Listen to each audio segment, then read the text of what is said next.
Let's continue covering in depth New France under the Sun King, Louis XIV. France and England in North America, the Iroquois invasion, New France, 1687 to 1689. The state of Canada was deplorable, and the position of its governor as mortifying as it was painful. Famine, destitution, disease, and the Iroquois were making Canada their prey. Governor de Nonville thought, with good reason, that the maintenance of the new fort at Niagara was of great importance to the colony, and he had repeatedly refused the demands of Duncan and the Iroquois for its demolition. But a power greater than sachems and governors presently intervened. The provisions left at Niagara, though abundant, were atrociously bad. Scurvy and other malignant diseases soon broke out among the soldiers. The Senecas prowled about the place, and no man dared venture out for hunting, fishing, or firewood. The fort was first a prison, then a hospital, then a charnel house, till before spring the garrison of 100 men was reduced to 10 or 12. In this condition they were found towards the end of April by a large war party of friendly Miamis, who entered the place and held it till a French detachment at length arrived for its relief. The garrison of Fort Frontenac had suffered from the same causes, though not to the same degree. De Nonville feared that he should be forced to abandon them both. The way was so long and so dangerous, and the governor had grown of late so cautious, that he dreaded the risk of maintaining such remote communications. On second thought, he resolved to keep Frontenac and sacrifice Niagara. He promised Duncan that he would demolish it, and he kept his word. He was forced to another and a deeper humiliation.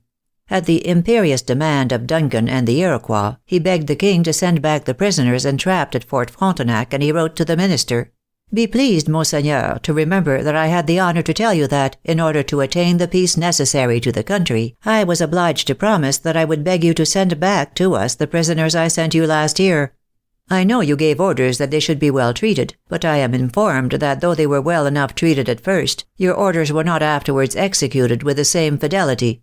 If ill treatment has caused them all to die, for they are people who easily fall into dejection and who die of it, and if none of them come back, I do not know at all whether we can persuade these barbarians not to attack us again." What had brought the Marquis to this pass? Famine, destitution, disease, and the Iroquois were making Canada their prey. The fur trade had been stopped for 2 years, and the people, bereft of their only means of subsistence, could contribute nothing to their own defense. Above Three Rivers, the whole population was imprisoned in stockade forts hastily built in every seigneury. Here they were safe, provided that they never ventured out, but their fields were left untilled, and the governor was already compelled to feed many of them at the expense of the king. The Iroquois roamed among the deserted settlements or prowled like lynxes about the forts, waylaying convoys and killing or capturing stragglers. Their war parties were usually small, but their movements were so mysterious and their attacks so sudden that they spread a universal panic through the upper half of the colony. They were the wasps which de Nonville had failed to kill. "We should succumb," wrote the distressed governor, "if our cause were not the cause of God. Your Majesty's zeal for religion, and the great things you have done for the destruction of heresy, encourage me to hope that you will be the bulwark of the faith in the New World as you are in the Old. I cannot give you a truer idea of the war we have to wage with the Iroquois than by comparing them to a great number of wolves or other ferocious beasts issuing out of a vast forest to ravage the neighboring settlements. The people gather to hunt them down, but nobody can find their lair, for they are always in motion. An abler man than I would be greatly at a loss to manage the affairs of this country. It is for the interest of the colony to have peace at any cost whatever. For the glory of the king and the good of religion, we should be glad to have it an advantageous one. And so it would have been, but for the malice of the English and the protection they have given our enemies.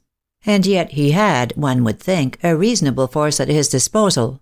His 32 companies of regulars were reduced by this time to about 1,400 men, but he had also 300 or 400 Indian converts, besides the militia of the colony, of whom he had stationed a large body under Vaudreuil at the head of the island of Montreal. All told, they were several times more numerous than the agile warriors who held the colony in terror. He asked for 800 more regulars. The king sent him 300. Affairs grew worse and he grew desperate. Rightly judging that the best means of defense was to take the offensive, he conceived the plan of a double attack on the Iroquois, one army to assail the Onondagas and Cayugas, another the Mohawks and Oneidas.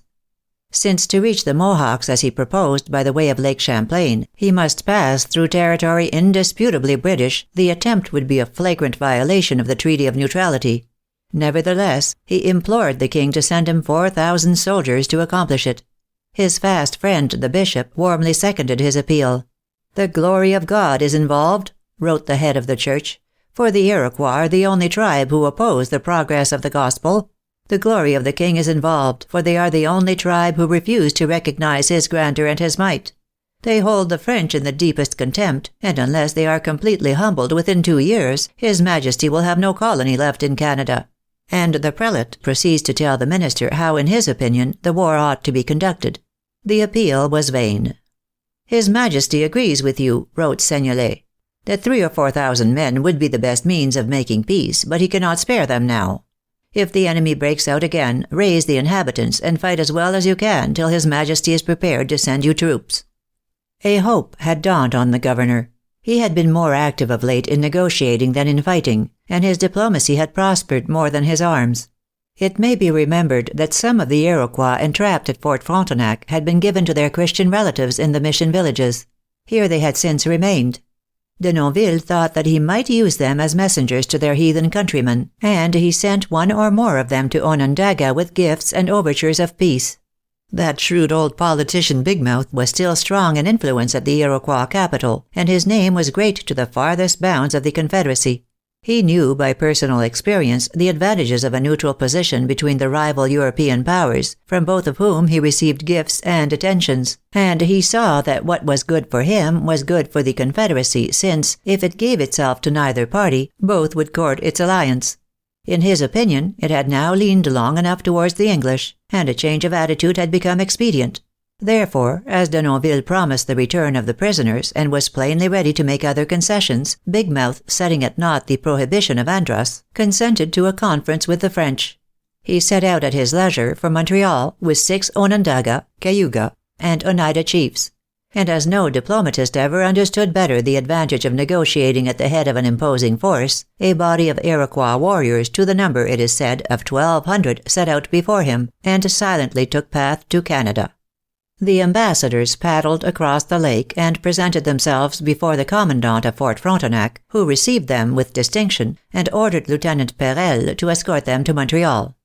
Scarcely had the officer conducted his august charge 5 leagues on their way, when, to his amazement, he found himself in the midst of 600 Iroquois warriors, who amused themselves for a time with his terror, and then accompanied him as far as Lake St. Francis, where he found another body of Indians nearly equal in number. Here the warriors halted, and the ambassadors with their escort gravely pursued their way to meet Denonville at Montreal. Big Mouth spoke haughtily, like a man who knew his power. He told the governor that he and his people were subjects neither of the French nor of the English, that they wished to be friends of both, that they held their country of the Great Spirit, and that they had never been conquered in war. He declared that the Iroquois knew the weakness of the French and could easily exterminate them, that they had formed a plan of burning all the houses and barns of Canada, killing the cattle, setting fire to the ripe grain, and then when the people were starving, attacking the forts, but that he, Big Mouth, had prevented its execution. He concluded by saying that he was allowed but 4 days to bring back the governor's reply, and that, if he were kept waiting longer, he would not answer for what might happen. Though it appeared by some expressions in his speech that he was ready to make peace only with the French, leaving the Iroquois free to attack the Indian allies of the colony, and though, while the ambassadors were at Montreal, their warriors on the river above actually killed several of the Indian converts, Denonville felt himself compelled to pretend ignorance of the outrage. A declaration of neutrality was drawn up, and Big Mouth affixed to it the figures of sundry birds and beasts as the signatures of himself and his fellow chiefs.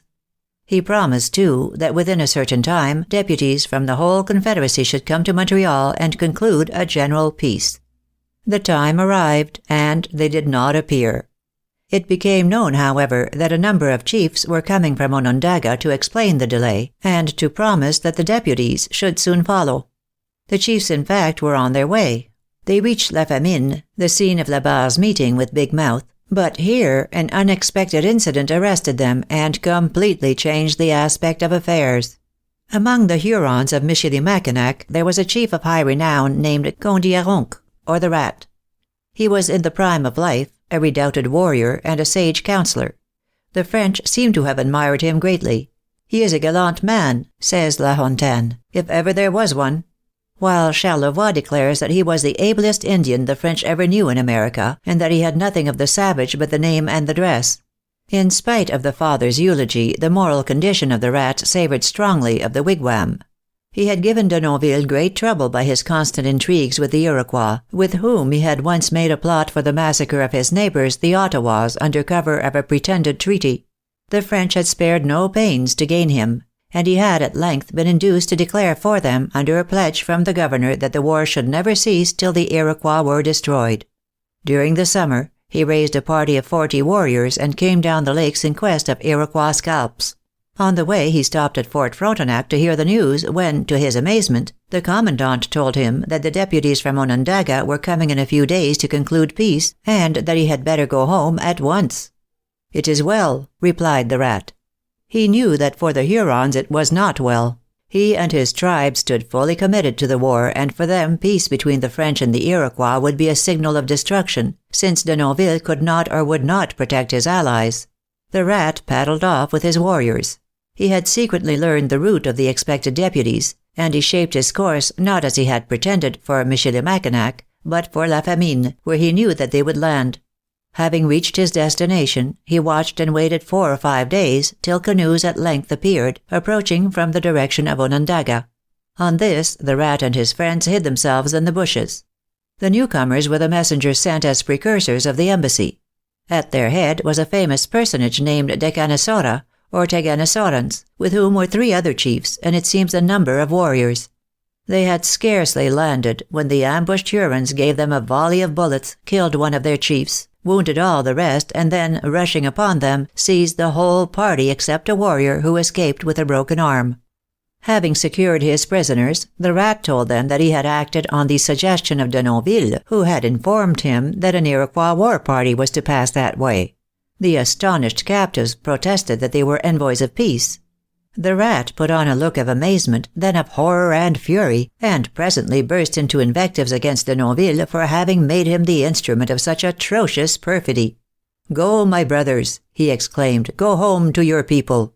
Though there is war between us, I give you your liberty. Onuncio has made me do so black a deed that I shall never be happy again till your 5 tribes take a just vengeance upon him." After giving them guns, powder, and ball, he sent them on their way, well pleased with him and filled with rage against the governor. In accordance with Indian usage, he, however, kept one of them to be adopted, as he declared, in place of one of his followers whom he had lost in the skirmish. Then, recrossing the lake, he went alone to Fort Frontenac, and as he left the gate to rejoin his party, he said coolly, "I have killed the peace. We shall see how the governor will get out of this business." Then, without loss of time, he repaired to Michilimackinac, and gave his Iroquois prisoner to the officer in command. No news of the intended peace had yet reached that distant outpost, and though the unfortunate Iroquois told the story of his mission and his capture, the Rat declared that it was a crazy invention inspired by the fear of death, and the prisoner was immediately shot by a file of soldiers. The Rat now sent for an old Iroquois who had long been a prisoner at the Huron village, telling him with a mournful air that he was free to return to his people, and recount the cruelty of the French who had put their countrymen to death. The liberated Iroquois faithfully acquitted himself of his mission. One incident seemed for a moment likely to rob the intriguer of the fruits of his ingenuity. The Iroquois who had escaped in the skirmish contrived to reach Fort Frontenac some time after the last visit of the Rat.